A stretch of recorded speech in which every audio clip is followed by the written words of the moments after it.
Yo, what's up, everybody? This is William from For the Billions, back with another video. Hope you guys are doing well today. So today I wanted to do a review of a conference I just recently went to, which is Google Cloud Rise Summit 2024. And it was just last week where I was able to attend this conference, this summit, and it was at the Google Atlanta offices.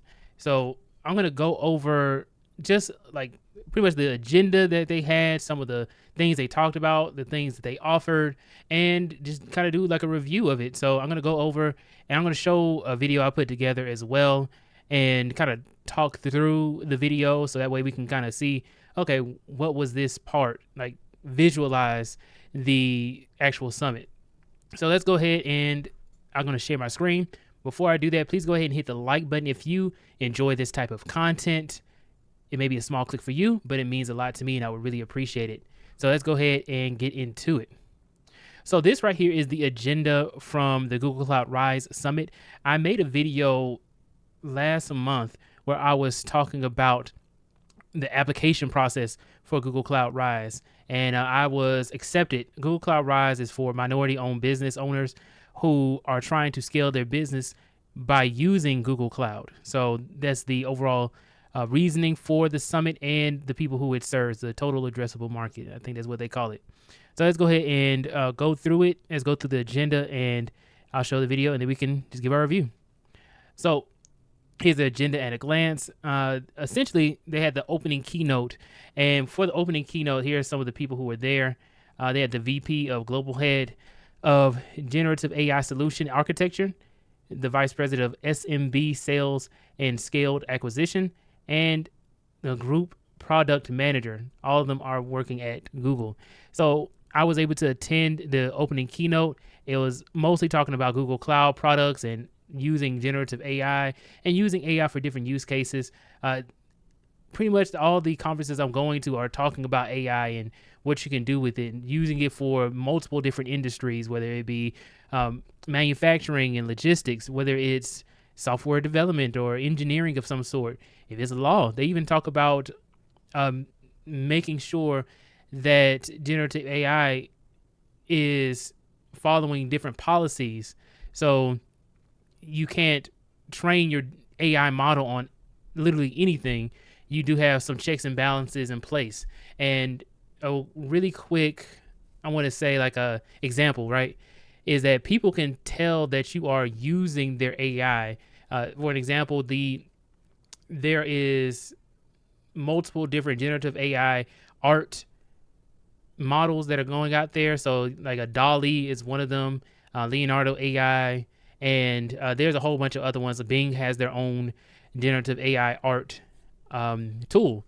And some artists noticed that they were seeing the signatures in different generated AI art pieces. So the AI was trained on a whole bunch of artwork. The artist would write their signature at the bottom right or wherever on the page, and the AI model would just read that signature and then would just put it back out. So people noticed that their signatures were being replicated in other places that they did not authorize.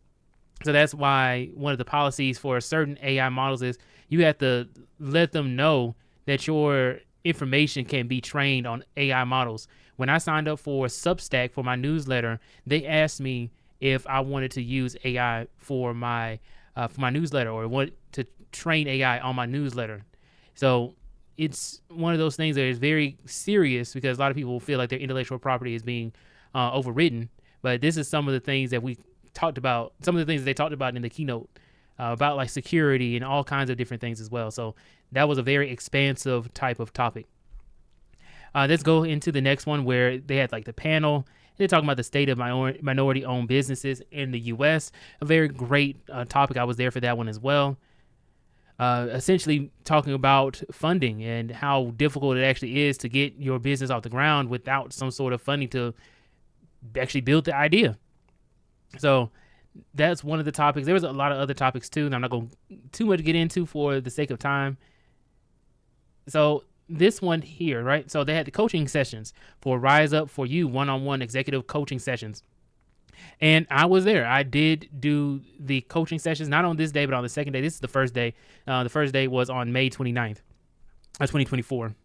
So Rise Up For You, they had like their business coaching. They go through everything as far as their business model and how you have to pay after the free coaching. I didn't talk to Nada, didn't talk to her, but I was able to attend, and they gave me some good advice as far as like gaining leverage and building within my career and also business. So it was valuable information I was able to gain from the business coaching. Then we go on to the lunch. The lunch was good too. They had 3 different options. They had a vegan option, they had a Caribbean bowl option, and then they also had Berea ramen, which I got that both days for lunch. Yeah, I like the Berea ramen. That was pretty good to me. All right, so let's see. Next thing we have is the breakout session. Unlocking the right generative AI use case for your business. This one was really good. I did attend this one. They had the breakout session, how to raise capital to fuel the growth and success of your business. Building a modern architecture that scales with the growth of your business. This is a little bit more of a technical breakout session. This also is another technical breakout session. And this one is a little bit more like something people could digest as far as, people could digest this type of topic if they were like a small business owner who's not technical. So I like how they have various different types of tracks. This seems to be more so like if you are doing the hands-on type of work yourself, right? Like you have to build the modern architecture, because usually if you're not building it yourself, you're not going to be interested in this type of topic. If you're a small business owner, hey, you have a whole bunch of other things you're trying to generate sales, you probably will hire somebody to do this. This is really good for like somebody who is working as a cloud architect or something like that, or a data engineer. I think this is more so what they will be working on. And they're talking about different tools like Cloud Functions and Cloud Run. This is very hands-on and very complex stuff. I will say that Cloud Functions and Cloud Run for the non-technical person is kind of like a little too much for just a non-technical person. So this is more of a technical type of breakout session. Let's see. I did not want to register. All right. So the next one, multiply operational efficiency and collaborate at scale by harnessing the power of generative AI. All right. That was a mouthful. Google Ads 101 and best practices for reaching customers. This is the one that I attended, and I thought it was great information. One thing I will say, when I attended the session, I was like, okay, this is great information, but I had some critiques about this one because they were talking about YouTube Shorts. If you are a content creator on YouTube, YouTube Shorts doesn't pay well. So you can get millions upon millions of views on a YouTube short, and you probably make like $1,000. I have seen large content creators who make content, short form content only, and they talk about how, they had to make so many videos because the actual return on investment is so low. And they get like sponsorships and stuff like that to kind of make up for it. And speaking of sponsorships, I recently got sponsored from Temu. If you want to check it out, if you want to check out Temu and download the app or reinstall the app if you deleted it before, I have a link in the description so that way you can try out Temu. And let's go ahead and move forward. But yeah, that is the Google Ads. Overall, I think it was a great breakout session though. I would say there was a few things that they said as far as like, so YouTube Shorts, they said, I asked the question, I said, hey, so I've seen multiple other content creators who say that YouTube Shorts do not pay that well, and they mess up their YouTube pages because the algorithm will get confused because you have a whole bunch of people who are watching short form content and they are nowhere near interested in watching your long form content. They only want to see short form content. And then now your algorithm is thinking, okay, well, let me push more short form content from you. So if you have a mix on one channel, it can actually ruin a channel. And this is why a lot of content creators who depend on YouTube, like that's for their income, they notice a drop or a decline in their revenue after switching to making more short form content as opposed to long form content, or mixing the two within one channel. I made the point that, hey, maybe you should switch to having one channel for your regular content and then one channel for shorts. And they told me, no, have one channel for all of that. And I'm like, yeah, this is more so from like a salesperson's point of view versus a content creator's point of view. Hey, we're here to make money. It may make you gain subscribers from that YouTube channel, but it does not lead to you making more money, and it can actually hurt you as far as making more money. So there's plenty of other examples. If you want me to expand on this further, I can make another video about it. But yeah, so that's the one I attended. It was still good information. It's just, I had that critique that, and they've said a few other things, but overall, to learn the model on how Google pays per their ads, they have like a quality score. They have the type of niche that you're in can also affect the amount of money, and then also some of the keywords also can help with some of the ads. You can choose which ads you want on your website or on your YouTube channel and stuff like that by kind of tailoring it to a specific type of niche audience. Breakout session, it says adopting a cloud-first, AI-first approach to driving digital transformation in your business. All right. Then they had the Expo breakout session, so you can go up. They had Palo Alto over there. They had several other organizations, Google partners that were there to tell about their products. All right. Unfortunately, nobody was really like hiring. Like, yeah, they'd be like, oh, yeah, we're hiring. Just apply on the website and stuff like that. So if you're looking for a job, I keep telling you guys, going to conferences and summits are not the best place to look for a job. It is the best place to just get to know people, essentially. Okay. Breakout session, how to create new revenue streams by becoming a Google partner. This is the one I did attend as well. The presenter was really cool. Louis Geronimo, really cool guy. This one was really interesting because they were talking about different products and services that Google provides. Like they have the Google Partner Program. They have the Google for Startups. They have the Google Rise funding. They have a whole bunch of different services. You can do the Grow with Google if you want to learn to get certifications. There's so many things that you can do with Google that it is ridiculous. All right, navigating the path to become a Google vendor and supplier. And then it goes to unifying your data for better business results. All right, using Performance Max and the power of AI to optimize campaign performance.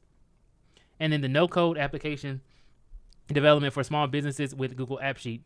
This one is the one I attended. Google App Sheet can do some really complex type of applications like drag and drop and stuff like that. That's more so what it's for.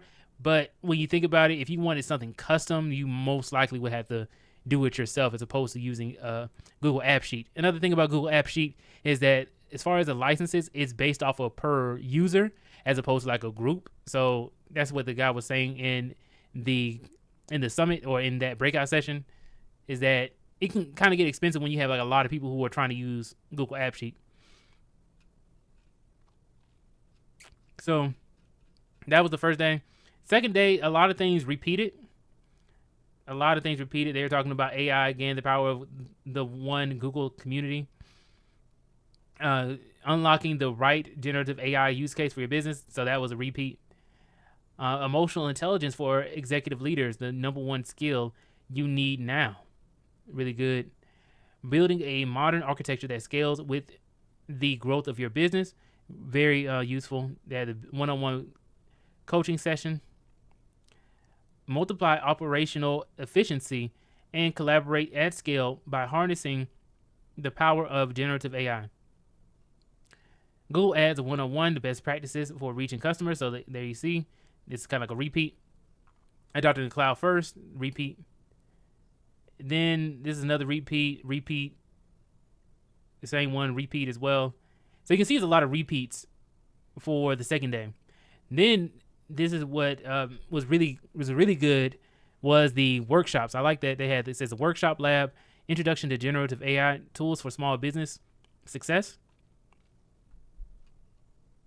Workshop lab, build a contraption, unleash your inner innovator, and learn how to build like Google. I love that title. And this is what I attended, was the panel, the Google Think Tank.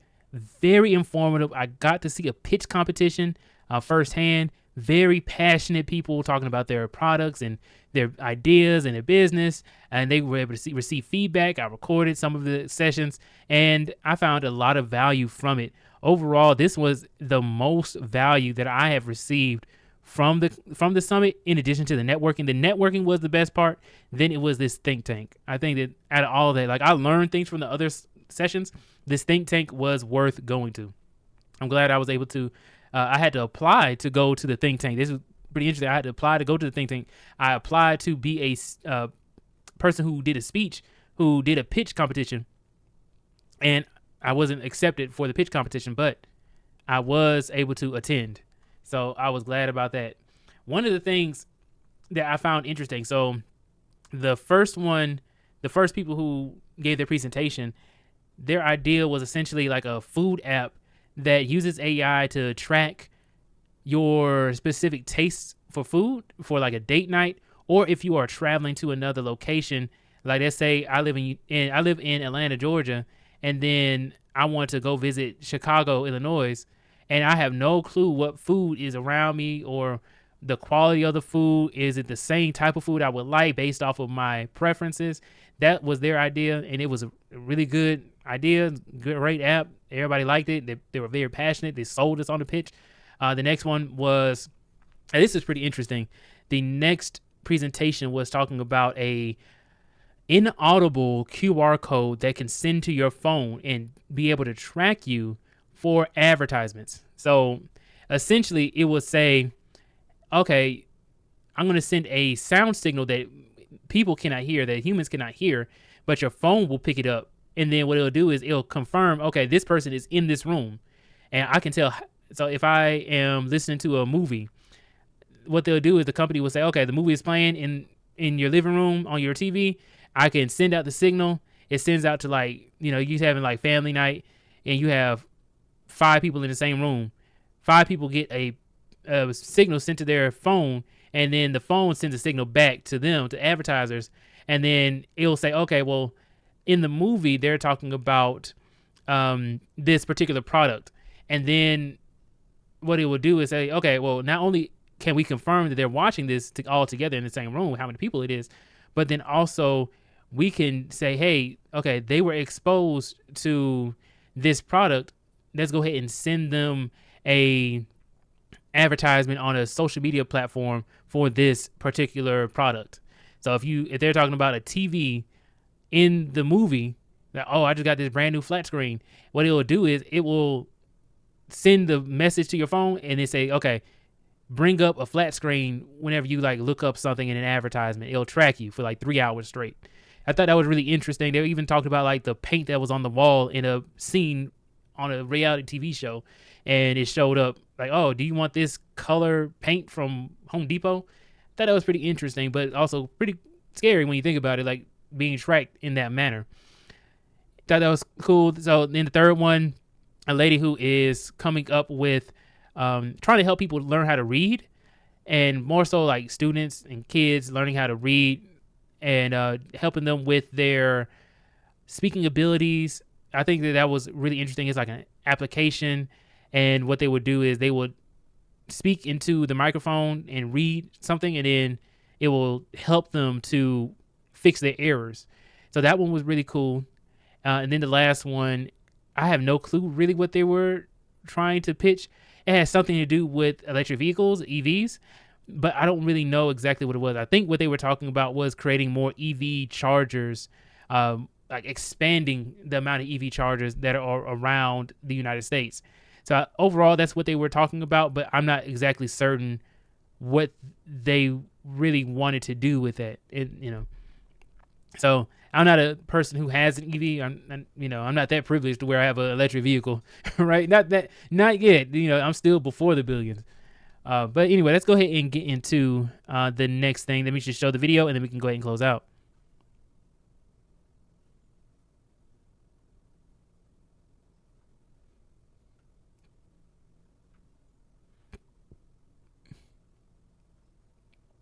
All right, so here's the video right here.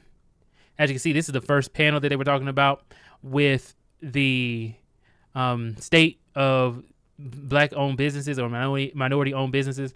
this was a great panel as well. I was saying, just bringing up how difficult it is to receive funding, and how most people don't have the education a lot of the time to be able to receive a lot of the services that companies provide. So that was a great highlight as well. All right. And then this is me, had to run my own business.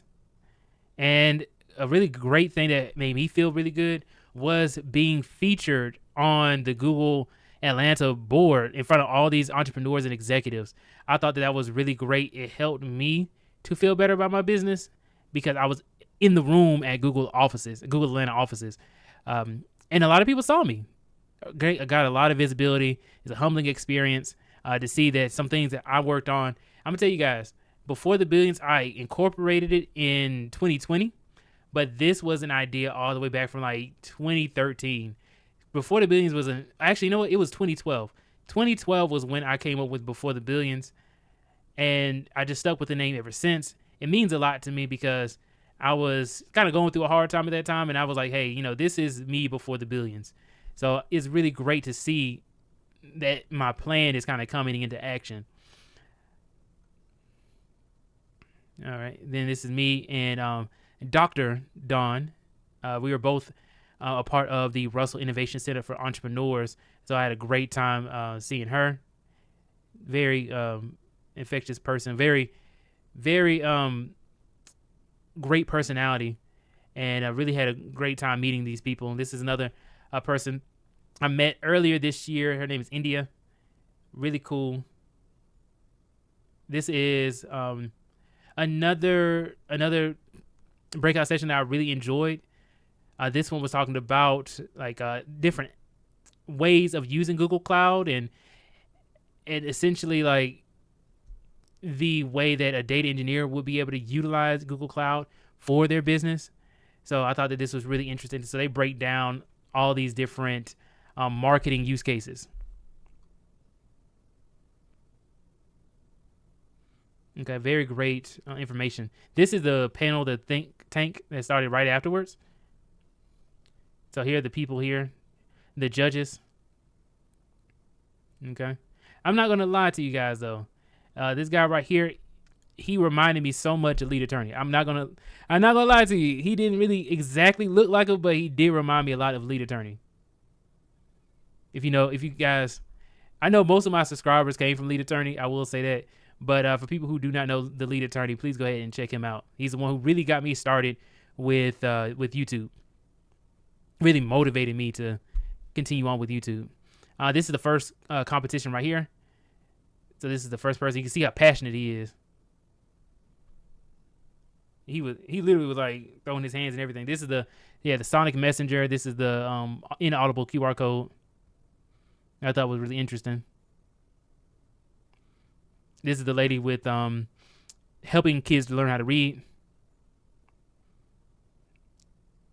And her whole thing was she was kind of trying to ask for guidance. This one was it was a pitch competition, but she was asking for, like, she had a great idea, but she said there's a lot of competition out there, including Google and what was it, Azure and a few other places that also had a similar product with more funding and more money and more time, a lot of thought into it.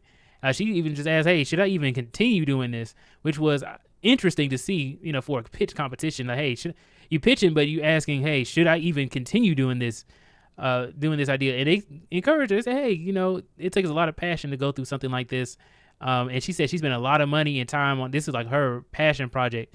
So I think that this is something that she should continue on going for. Like the panelists said, overall, this was a great thing to see that, hey, you can have a pitch competition, but you don't need to have everything you don't have to have all your T's crossed and your I's dotted.